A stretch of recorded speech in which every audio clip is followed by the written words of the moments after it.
कहते हैं कि धर्म और आस्था के साथ उनके प्रामाणिक होने की दोनों की अपनी अपनी अलग जगह होती है। कभी कभी हम धर्म और आस्था के प्रमाण मांगते हैं और कभी कुछ माइथोलॉजिकल यानी पौराणिक और ऐतिहासिक तथ्यों को लेकर आपस में ही उलझ जाते हैं। देखा जाए तो इस हफ्ते अभिषेक शर्मा की नई फिल्म, जिसमें अक्षय की खास और विशेष भूमिका है, राम सेतु रिलीज हुई है। लेकिन लंबे समय से विवादों में घिरी रही इस फिल्म को लेकर तरह तरह की बातें होती रही हैं। राम सेतु, जो श्रीलंका और भारत के बीच तब बनाया गया जब राम और रावण का युद्ध हुआ, लेकिन उसके होने और ना होने, या फिर यूं कहा जाए कि वह किसने बनाया, उसे लेकर समय समय पर बहुत सारी बातें होती रही हैं। लेकिन अक्षय की यह नई फिल्म राम सेतु के बारे में जिन तथ्यों का खुलासा करती है, उन्हें देखकर हमें लगता है कि बेशक तथ्य या प्रमाण हमें मिलें या ना मिलें, लेकिन राम सेतु नाम का वह पुल आज भी मानव निर्माण की स्थापत्य कला का सबसे बड़ा नमूना है। राम सेतु में अक्षय के साथ जैकलीन फर्नांडीज, सत्यदेव और नुसरत भरूचा के साथ नासिर की भी खास भूमिकाएं हैं। लेकिन बहुत ध्यान से देखा जाए तो इस फिल्म को हम मनोरंजन कम एक जानकारी वाली फिल्म के रूप में ज़्यादा जानने की कोशिश करें तो बेहतर होगा। मैं आपको बताऊंगा इस फिल्म की कहानी, इससे जुड़े विवाद, इसकी कहानी के साथ इसमें अभिनय करने वाले कलाकारों की बात भी हम करेंगे और साथ में जानेंगे कि अभिषेक शर्मा की इस नई फिल्म में डॉक्टर चंद्र प्रकाश द्विवेदी के लिखे संवाद, उनकी खोजबीन के साथ हमें नया क्या देखने को मिलता है। मैं रामकिशोर पारचा, नई दिल्ली से डिफ न्यूज़ के लिए। दिल्ली इंटरनेशनल फिल्म फेस्टिवल के डिफ न्यूज़ चैनल में हम जब फिल्मों के रिव्यूज़ की बात करेंगे तो हम कोरी कोरी बात नहीं करेंगे, हम खड़ी खड़ी दो टूक बात करेंगे। डिफ न्यूज़ के इन फिल्म रिव्यूज़ में हम सबसे पहले किसी भी फिल्म के लिए दो टूक का इस्तेमाल करेंगे, कहानी पर बात करेंगे, गीत संगीत के बारे में बात करेंगे, फिल्म में काम करने वाले कलाकारों के अभिनय की एक जांच पड़ताल करेंगे और फिर सबसे लास्ट में हम देखेंगे कि निर्देशक ने असल में हमें क्या दिखाने की कोशिश की है, उसका आकलन और उसका मूल्यांकन। उसके साथ ही हम बात करेंगे कि हम किसी भी फिल्म को आखिर क्यों देखें, और अगर हमें वो ना देखनी हो तो उसका कारण भी बताने की कोशिश करेंगे। तो आइए सबसे पहले हम बात करते हैं राम सेतु के बारे में। सबसे पहले हम बात करते हैं राम सेतु के लिए दो टूक की बात। माना जाता है कि श्रीलंका जाने के लिए राम ने जिस पुल का निर्माण करवाया उसे राम सेतु के नाम से जाना जाता है। लेकिन सदियों से एक सवाल खड़ा रहा है कि क्या राम सेतु राम ने बनवाया या वो किसी प्राकृतिक आश्चर्य का नमूना है।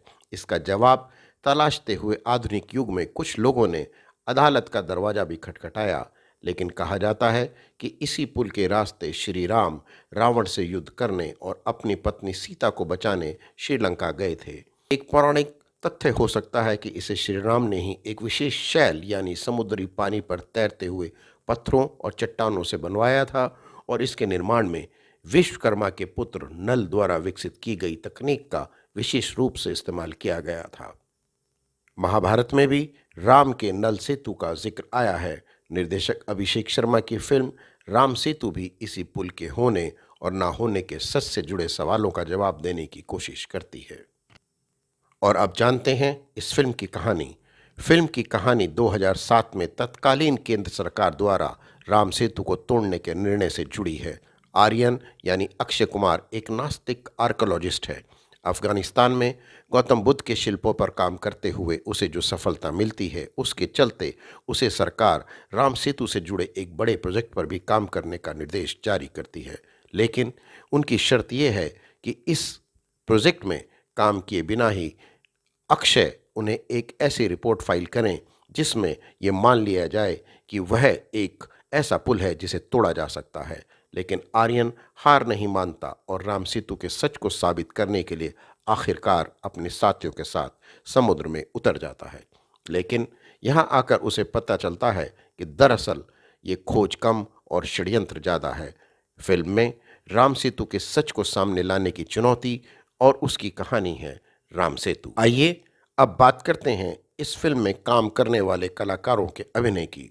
फिल्म में अक्षय केंद्रीय भूमिका में है और सफ़ेद लंबे बाल और दाढ़ी के साथ उनका लुक भी उनके पात्र और चरित्र के हिसाब से बुना गया है। लेकिन ऐसी भूमिकाएं अब अक्षय बहुत आसानी से कर लेते हैं।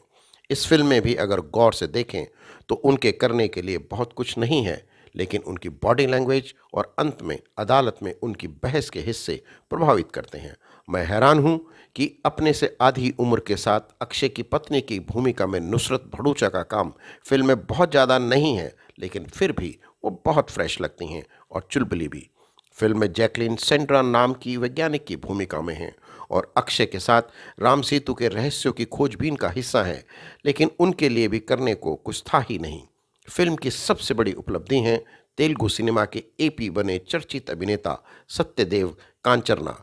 टूरिस्ट गाइड बने सत्यदेव ही असल में वो पात्र और चरित्र हैं जिनके सहारे फिल्म की कहानी ही नहीं बल्कि अक्षय का चरित्र भी हर शॉट में अपना नया विकास करता है।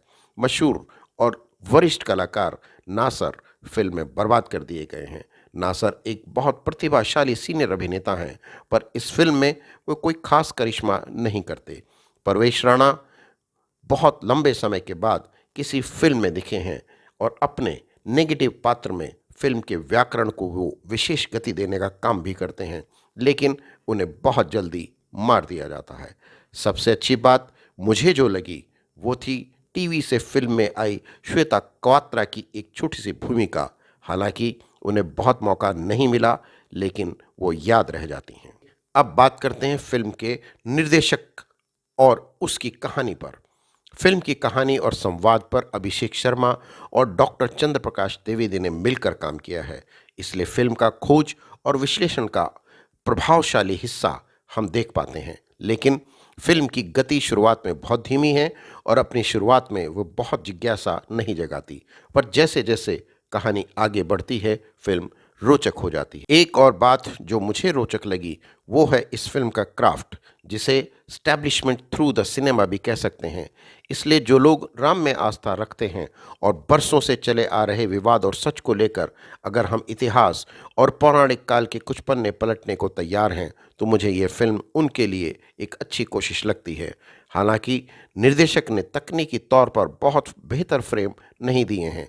समुद्र में भी नायक के साथ बाकी पात्रों की खोजबीन वाले दृश्य बहुत जगह नाटकीय हैं, लेकिन इसके बावजूद फिल्म अपने विषय के साथ संस्कृति और इतिहास को केंद्र में रखकर जो सवाल उठाती है वो इसे एक बार देखने लायक तो बनाते ही हैं। यह अलग बात है कि कई जगह फिल्म डॉक्यूमेंट्री का एहसास भी देती है, लेकिन फिर जल्दी ही निर्देशक अपने लेखक के साथ उसे इस गुंजल से बाहर ले आते हैं और वह एक रोचक और थ्रिल फिल्म में तब्दील हो जाती है। इसके साथ आइए अब आपको बताते हैं फिल्म से जुड़े कुछ रोचक तथ्य।